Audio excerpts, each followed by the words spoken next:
Bonjour à tous, cette vidéo ne parlera pas de Logos, mais vous inquiétez pas, on va y revenir très prochainement, mais elle parlera d'une technologie ou plutôt d'une technique qui peut vous faire gagner du temps chaque matin.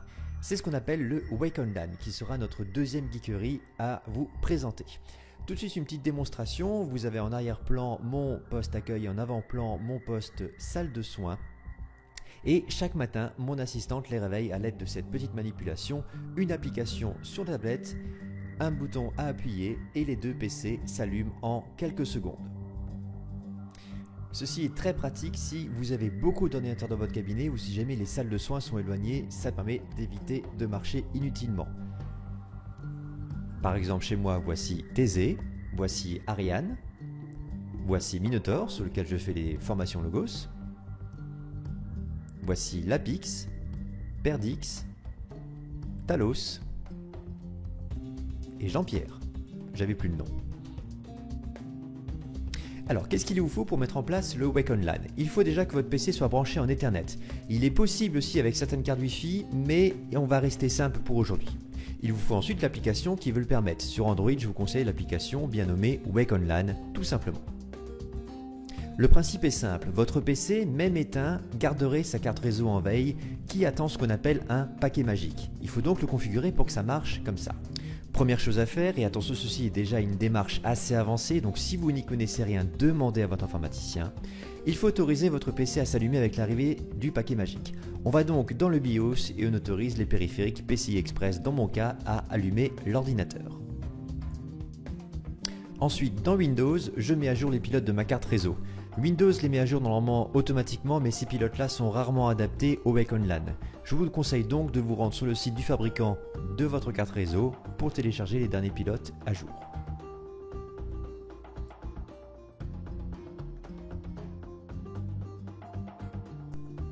Ensuite, sur tablette, lancez l'application Wake on LAN et ajoutez le périphérique qui correspond à votre IP en cliquant sur le petit plus en bas à droite. Dès qu'il aura été rajouté, si votre PC est bien allumé, vous devriez voir apparaître une petite pastille verte en bas à droite. Par la suite, vous pourrez faire le test, vous éteignez votre PC, vous prenez l'application tablette et vous essayez de l'allumer en appuyant sur le nom de votre PC. Si jamais ça ne marche pas, il y a peut-être une démarche complémentaire à faire que je vais vous montrer tout de suite.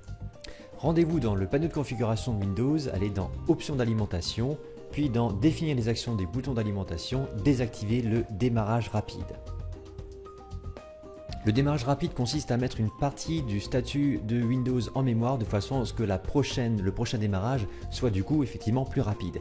C'est une option que j'ai tendance à désactiver sur mes ordinateurs pour la bonne et simple raison que j'aime bien que mes ordinateurs commencent avec une mémoire complètement vierge et qu'il n'ait pas la gueule de bois des dernières manipulations que j'ai fait sur eux. Avec tout ça, il y a quand même une grosse limitation, c'est que cette manipulation devrait se faire uniquement sur un réseau local, c'est-à-dire qu'il faut que vous soyez physiquement présent au cabinet pour pouvoir donner l'ordre aux ordinateurs de se réveiller.